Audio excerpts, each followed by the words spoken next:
He was born into power a perfect son, promised to a woman he didn't love, imprisoned by a father who controlled everything. But when Ivan met Marco, a man who lived by his own rules, the first spark turned into a wildfire. What started with stolen glances and late night silence exploded into an affair that threatened to destroy 2 lives.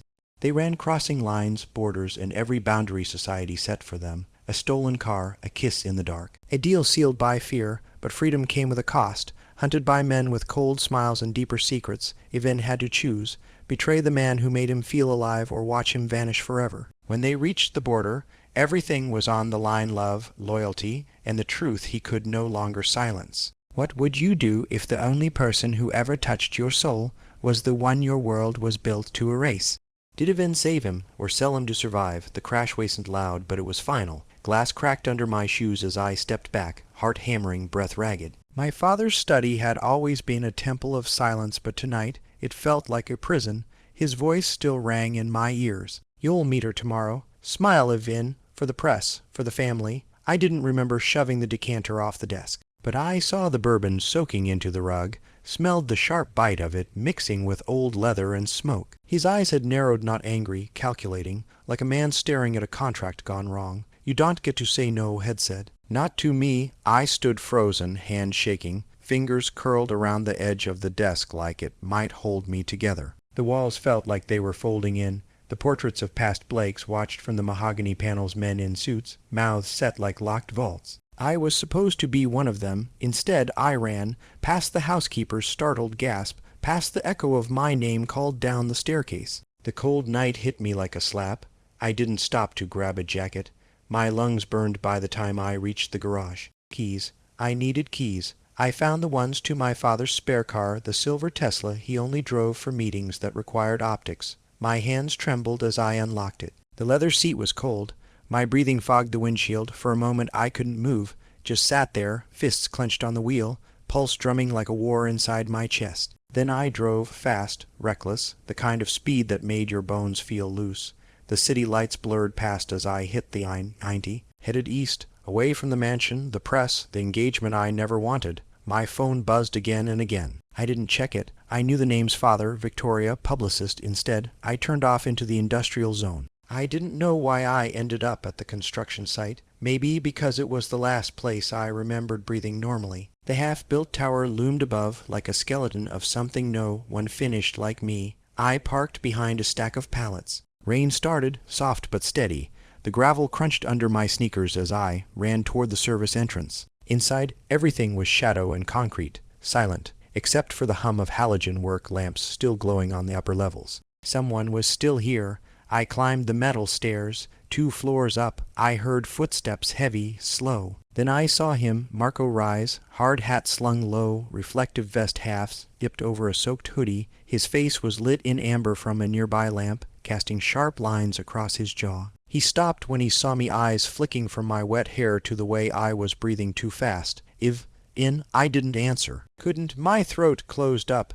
I was shaking from cold, from adrenaline, from the thing I couldn't say out loud. He took a step closer. What the hell happened? I opened my mouth. Nothing came out. So instead I laughed. Short, hollow. You ever feel like you're living someone else's life? He didn't smile. His gaze searched my face like he was reading the truth behind the joke. What did he do this time? He asked softly.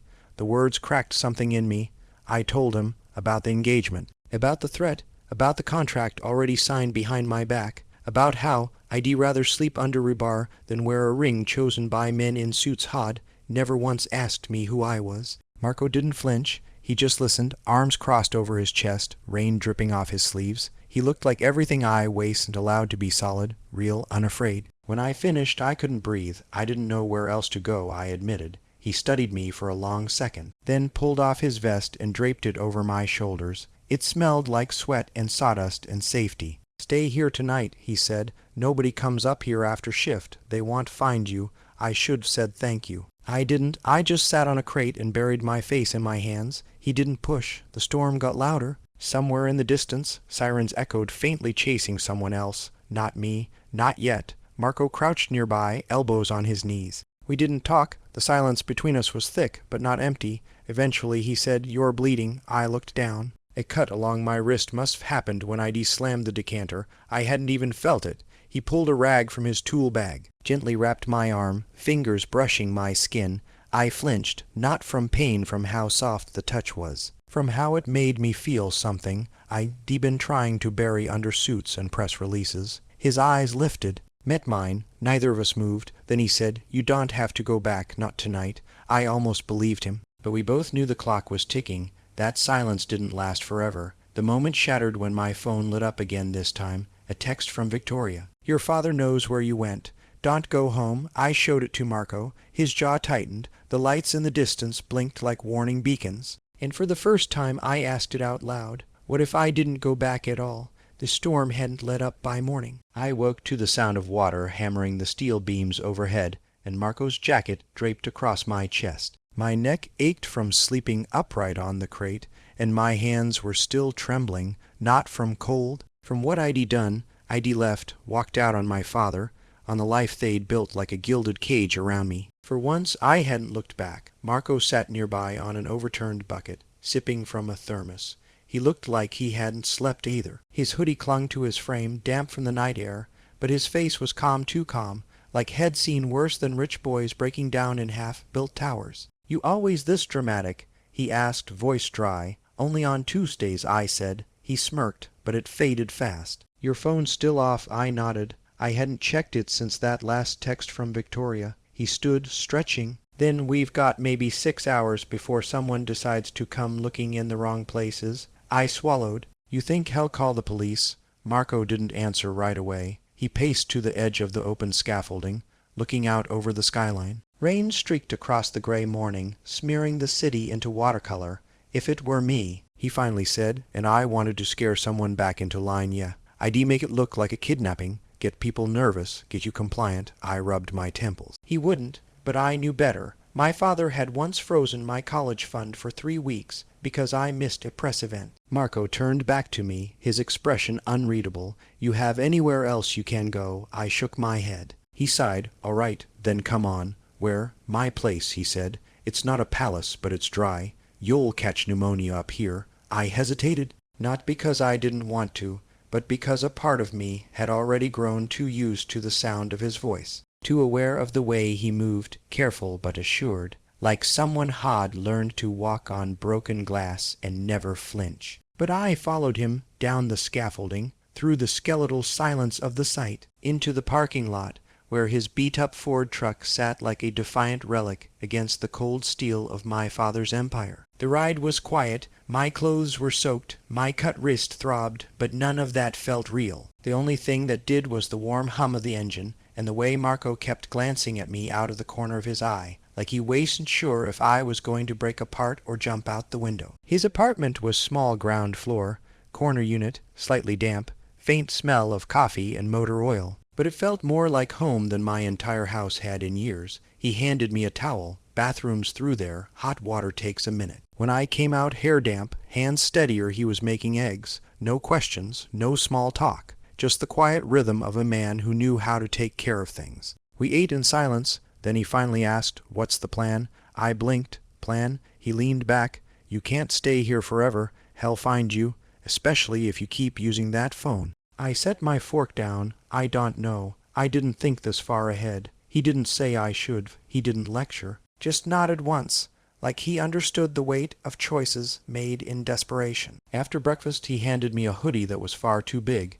and we sat on his couch, a sagging thing covered in an old army blanket. Rain still tapped against the windows. His place was warm, but my chest felt hollow. "I've never done anything like this before," I admitted. He looked at me. "Run, feel something real." That got his attention.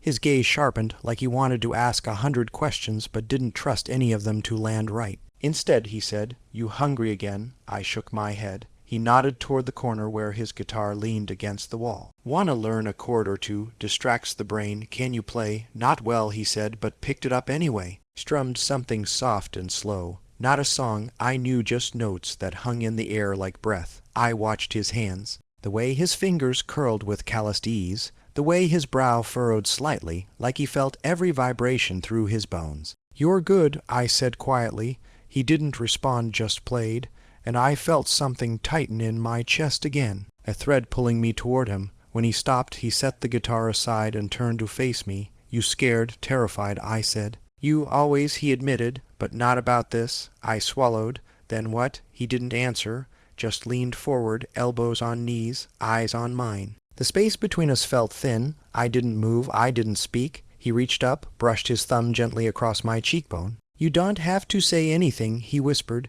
The knock on the door shattered the moment. We both jerked back. His hand dropped. My breath caught. He stood, body tense, peered through the peephole, relaxed slightly. "It's just my neighbor. She leaves leftovers." He opened the door. An elderly woman handed over a Tupperware container and winked at me behind Marco's back. I tried to smile, failed. He set the food down, closed the door, turned back to me, but the moment was gone. And yet something had cracked open between us, something that didn't close again. Later that night, as I lay curled on his couch under the army blanket, Marco flicked off the light and lingered in the doorway of the hall. "You're safe here," he said. Then, softer, at least for now, the storm passed, but the cold stayed. By the third day at Marco's place, I stopped looking at my phone. I turned it off the night I arrived. It lay face down on the windowsill now, untouched like a bomb we were both afraid to disarm. Marco didn't ask questions he knew I couldn't answer. He worked the morning shift at the site, came home tired, and tossed his keys in the same ceramic bowl by the door each evening. I memorized the sound, the soft clink of metal and silence after. We didn't talk about what was happening outside. Not about my father, the engagement, or how long I could stay here. It was like we'd drawn an invisible border around this apartment. Everything inside was safe. Everything outside didn't exist. On the fourth night, the heat stopped working. Marco banged on the radiator until his knuckles were pink. "It's this whole damn building," he muttered. "They won't fix it till Tuesday." I stood by the window, arms crossed. "I can't find a hotel, no," he said too quickly. I turned, he softened. "I mean, I've got extra blankets." The couch felt colder than usual. I curled under the army blanket while he boiled water for tea, steam fogging the small kitchen window. He handed me a chipped mug and sat on the floor beside the couch, knees bent, forearms resting lazily over them. He didn't say anything, just sipped, eyes distant. My chest ached with the quiet. "You always live like this?" I asked. He looked up. "Like what, alone?" He smirked without humor. "Easier that way."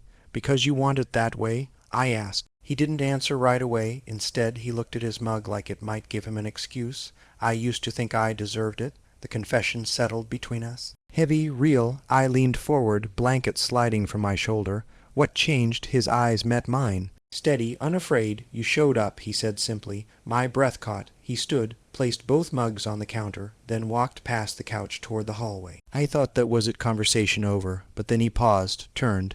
"I've got extra space in my room. It's warmer." I froze. Not from fear, from knowing exactly what that invitation meant. It wasn't a demand. It wasn't bait. Just a door open, waiting. I nodded once and stood, my legs uncertain beneath me. His bedroom was small, a mattress on the floor, sheets clean but mismatched. A hoodie hung from the doorknob. The air smelled like soap and cedar, and something unmistakably him. He pulled an extra pillow from the shelf and dropped it beside his. "Here," he said. I slid under the blanket. The warmth of his body already under the covers made my pulse trip. He turned on, to his side, eyes open in the dark. "You good?" I nodded, though he couldn't see it. Minutes passed. Then his hand found my forearm under the blanket. A brush, a question. I didn't pull away. He shifted closer, our knees touching.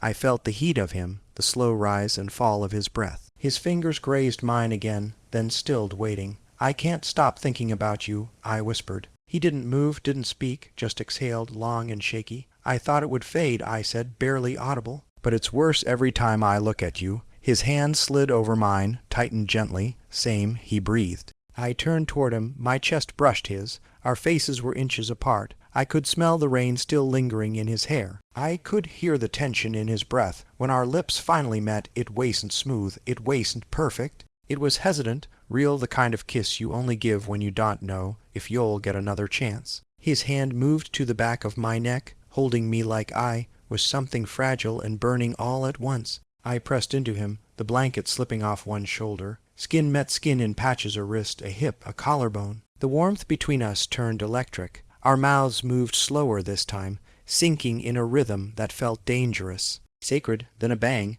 a door slamming somewhere in the building. Distant but jarring, we froze. Marco pulled back just enough to rest his forehead against mine. Someone's always knocking, he muttered. We both laughed, breathless, quiet. I lay there, staring at him in the dim light from the hallway. His eyes were soft now, less guarded, less alone. I wanted to ask him what came next, but I didn't. Instead, I whispered, "Don't make me go back." He nodded slowly, then don't. The next morning, I woke up tangled in warmth that wasn't mine. His arm across my waist, his breath on my shoulder, but my phone still off blinked a red light from the windowsill. "Missed call, Victoria. Message. He knows where you are and he's coming." The message blinked on the screen like a warning shot. "He knows where you are and he's coming." I stared at it until my hands went numb. The soft rhythm of Marco's breathing behind me felt a world away now, like a dream dissolving under fluorescent light. He stirred, shifting slightly, then muttered, "You okay?" I turned slowly, phone still in my hand. "It's Victoria. She says my father knows him here." Marco didn't blink. He sat up, ran a hand through his hair. How? I don't know. Maybe he traced my phone before I shut it off. Maybe someone saw your truck. Maybe he just guessed. Marco swung his legs over the side of the mattress. Then we don't wait for him to knock. I followed him into the kitchen. The light there felt too bright, too clean for the panic settling in my chest. I clutched the mug of coffee he handed me with both hands, just to stop them from shaking. "You should go," he said after a long silence, "before it gets worse." I looked up. "You want me to?" "No," he said. "But I don't want you getting dragged out of here in cuffs either." I opened my mouth, closed it again. He was right, and it broke something in me. "You think he'd really go that far?" I asked. Marco met my eyes. "Your father had someone follow me once, back when you started coming around the site. He thought I didn't notice." I gripped the edge of the counter. "Why didn't you tell me?" He hesitated. "Because I didn't want to scare you, and because I wanted those few hours we had to feel real." Something twisted in my chest. And now his jaw tensed. "Now it's real in a different way." I stepped closer. "You think we're a mistake?" "No," he said. "Too fast, too hard, but I think we're not safe." His words didn't hurt, they terrified me. We didn't speak for a while. Just stood in that kitchen, two people holding back everything they wanted to scream. The walls felt smaller with each second. Then a knock, not loud, not urgent, but enough to freeze the air. Marco moved to the door, looked through the peephole. His face shifted. "Shit," he whispered. "It's him." I didn't ask how he knew. I could feel it, the chill in my spine, the pressure in my lungs. "What do I do?" I asked. Marco's voice dropped. "You hide. Back room. Closet. Don't come out until I say." I wanted to argue. I didn't. I slipped into the back, into the tiny utility closet next to the water heater. My breath came shallow and sharp. I pressed my ear to the door. The front door opened. Footsteps, slow, heavy, confident. My father's voice smooth, precise. "Nice place, Rise, Marco. How did you find us?" My father chuckled. "My son's never been good at disappearing. He always leaves a trail." Silence. "Then you're interfering in something bigger than you, than him. Walk away, and this doesn't have to get ugly. Marco, you don't get to decide what he wants." "My father, he doesn't know what he wants. That's why he needs people like me." "Marco, no. That's why he ran." A pause. Then a sound glass against wood. My father was sitting, making himself comfortable. "I'm offering you a deal," he said. "You leave quietly today. You get a check big enough to forget my son ever looked at you twice." Marco's voice cut like steel. "And if I don't, then you get arrested. We find something in your truck. You're gone, and he's back in his tux by Friday." Silence again. I held my breath so long it burned. Then Marco, low, controlled. "Get out of my house." Chair scraping. Footsteps again. Then my father's voice by the door. "Think about it. You've got 12 hours. After that, I'm done playing nice." The door clicked shut. I waited 5 seconds, 10, then burst out of the closet. Marco was standing in the middle of the living room, fists clenched at his sides. His face was pale, his mouth tight. "You should've let me talk to him," I said. His eyes flashed. "He would've torn you apart." "I'm not made of glass, Marco." "No," he said. "You're made of paper." And he knows how to set fire to every word you've ever written. That stung. I stepped back. "You want me to go?" "No," he whispered. "But you should, because it's easier, because it's safer." I shook my head. I didn't leave my whole life behind just to be told to run again. He moved toward me. His voice cracked. "Then what do you want?" "You," I said. "I want you." He stared at me like he didn't believe I could mean it. Then slowly his hand lifted, brushed the side of my face. "I don't want to lose you," he said. "Then don't." By sunrise, the street outside Marco's apartment was empty, but it didn't feel safe. I watched from behind the blinds as the first threads of gold light curled around the broken sidewalk. Every shadow looked like a threat, every car a warning. Marco stood behind me, arms crossed, jaw clenched. Neither of us had said much since the message. "What do we do?" I asked. His silence was answer enough. I packed a bag, not because I wanted to leave, but because staying made me feel like a loaded gun left on the kitchen counter. Every second ticked louder, every breath felt borrowed. "I'll go to Victoria," I said. "Just for a day, show my face, pretend, buy us time." Marco didn't stop me, didn't argue. He just stared like he already knew what this would do to both of us. He walked me to the truck. Before I climbed in, he pulled me in fast, arms tight around my back. His voice was low. "Don't disappear on me. I want," but I already felt like I was fading. Victoria met me at the back of a cafe in Queen Anne, tucked behind sunglasses and a wool coat like a woman waiting for a scandal to explode. "You look like hell," she said, sliding a latte across the table. "I feel worse." She didn't smile. "He's spinning the story already. Said you had a breakdown, that you'll come back once you've stabilized, and you believe him." She paused. "No, but the press might." I swallowed hard. "How much time do we have?" "Maybe a day. 2 if he gets distracted. But he's not letting this go, Vin. Not after what he saw." I stared at the foam in my cup. "What's he planning?" She hesitated. "Then Marco's past, his discharge papers, his finances, anything that'll bury him fast." My chest tightened. "He didn't do anything. He loved you," she said. "That's enough." By the time I returned to Marco's, the sun was dipping low, and the whole block smelled like wet asphalt and burnt oil. I knocked. No answer. The door was unlocked. Inside, the lights were off. The air was still. "Marco," I called. Silence. Then I saw it, the overturned ceramic bowl by the door, the keys still in it, the guitar knocked off its stand, a mug broken in the sink. My chest constricted. Then a voice behind me, looking for someone. I turned. A man stood in the doorway, tall, leather jacket, the same smirk I remembered from a childhood fundraiser, one of my father's men. "Harris, his fixer. He's gone," he said. "Tried to be a hero, didn't end well. What did you do?" He stepped inside, closing the door behind him. "Don't worry, no blood, just pressure, the kind your daddy likes, real clean." I moved before I thought. Grabbed the nearest object, Marco's coffee mug, the one with the chipped rim, threw it. It hit the wall behind Harris. Shattered. He didn't flinch, just shook his head. "You're still soft, Vin, but that's okay. The world will fix that." I lunged for him. He caught me mid-step, shoved me back against the wall. His breath smelled like mint and rot. "Run all you want. Hell always finds you." He let go. Walked out. I slid to the floor. My hands shook so hard I couldn't text, couldn't breathe, could only sit there, surrounded by broken things, and feel the world cave in again. Hours later, Marco called. Just one ring, no voice. When I answered, all I heard was wind.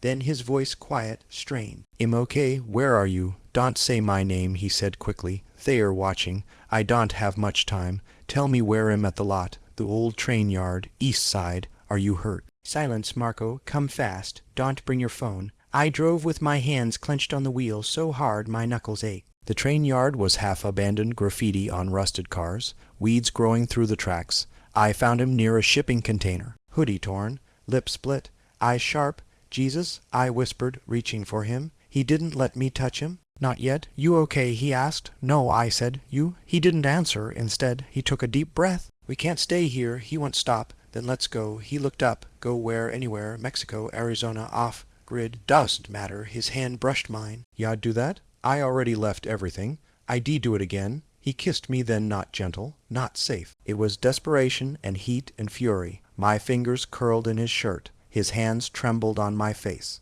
"When we pulled apart," he whispered, "then let's burn the map." 2 hours later we were on the highway, my father's second best car, a duffel bag of stolen cash, and a promise we hadn't said out loud. In the rearview mirror, Seattle disappeared, and ahead the unknown, no plan, no names, no idea what waited. But we were finally free, weren't we? The desert bled into itself for miles.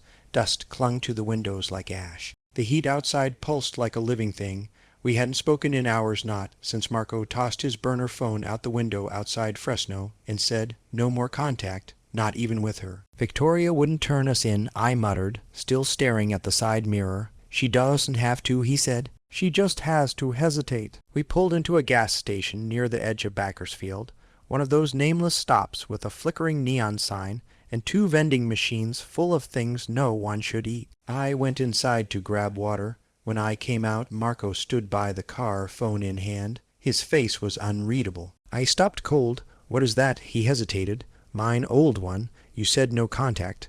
I didn't call anyone. Then why I got a message. My pulse slammed. From who? He held up the screen, a number, a video. He hit play. The grainy clip showed Harris, my father's fixer, standing beside the very same car we stole. Talking into the camera like it was a press release.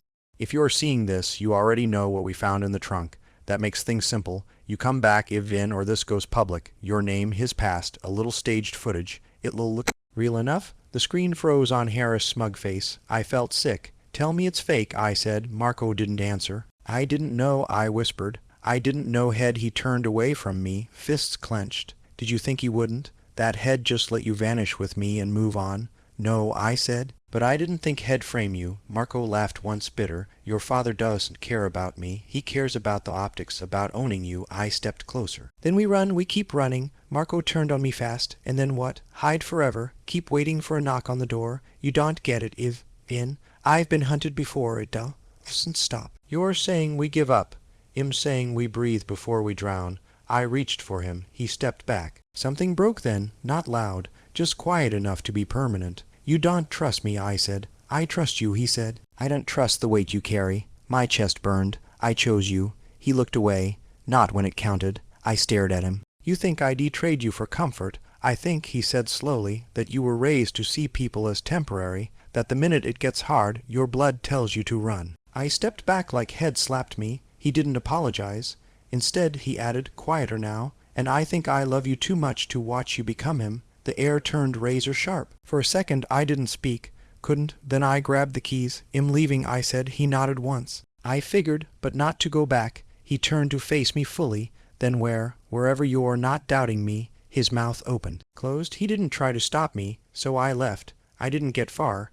2 exits down, I pulled into a motel. The kind where every bedspread felt like a dare and the front desk didn't ask for ID. The clerk gave me a plastic keycard and didn't make eye contact. I sat on the edge of the bed, the TV still on from the last guest, flickering infomercials I couldn't hear over my own heartbeat. I played the video again, watched Harris say the words with a smile. My father had framed the man I loved because I dared to love him out loud. I curled forward, hands over my face. I'd never felt smaller, never more like a weapon in someone else's hands. I didn't cry, I didn't scream. I just sat in the blue glow of the TV and broke slowly. 2 hours later, someone knocked. I froze. Another knock. I crept to the door, looked through the peephole. Marco. I opened it before I could stop myself. He looked like hell red, rimmed eyes, dust on his sleeves, breathing hard like head run there. I shouldn't have said it, he blurted. Any of it. I stepped back, let him in. He didn't sit.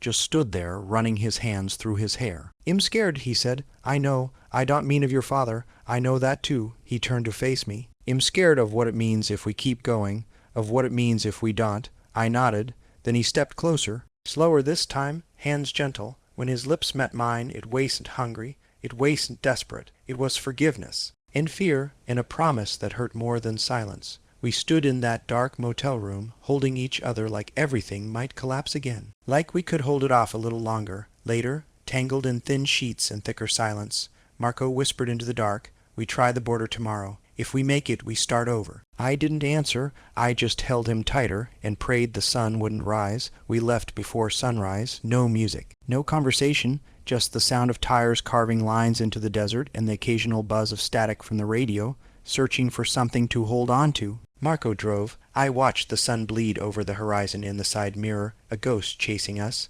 slow but certain. We hadn't touched since we left the motel, but our pinkies kept brushing on the gear shift, like even our silences needed to stay connected. The border came too fast. 1 more hour and we saw the sign, U.S. Mexico port of entry 2 miles. Marco pulled off the road on to a dirt path veiled by a rusted chain link fence. He cut the engine. The sudden quiet made my heart beat louder. We walk from here, he said. I nodded. The heat was rising, already curling through my shirt, but I barely felt it. My body was all nerves and breath and memory. Every step through the dust felt final. "Do you think it'll work?" I asked. Marco didn't answer right away. He just looked ahead, toward the fence in the distance. "One section torn, one sliver maybe. I think it's the last thing we've got," he said. We moved quietly, shoulders brushing. Every sound felt too loud, our footsteps, the wind, the birds screaming somewhere high above. Then we saw the patrol truck, parked crooked near the opening. No lights, no sign of anyone. Marco stopped. "Wait." He pulled me back behind a boulder.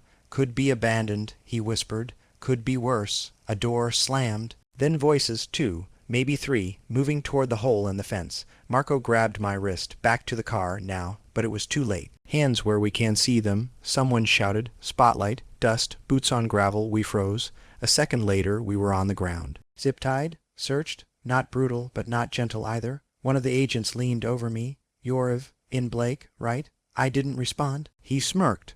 "Your dad's been looking for you. They put us in separate SUVs." That was the last time I saw Marco's face, eyes wide, mouth set, hands curled into fists like head, rather die than be led anywhere in chains. "They processed me like I was a runaway kid. No charges, just a warning, safe return, they called it." I waited in a freezing room until a familiar figure entered, dark suit, thin tie, phone in hand. My father. He didn't speak, just looked at me like I was a tax he had to settle. When he finally did speak, it was clinical. "Marco's being offered a deal." I stared. "You'll never see him again," he said, "but he won't go to prison. He'll get a job, a new city, enough cash to keep quiet." My voice cracked. "And if he says no?" My father's smile didn't reach his eyes. "Then he learns what a felony record does to someone with a past like his." I stood. "You can't own him. I don't need to. I just need to make him disappear from your life." He walked to the door. Paused. "He's smart. He'll take the deal." Then he was gone. I don't remember the flight home, just the silence.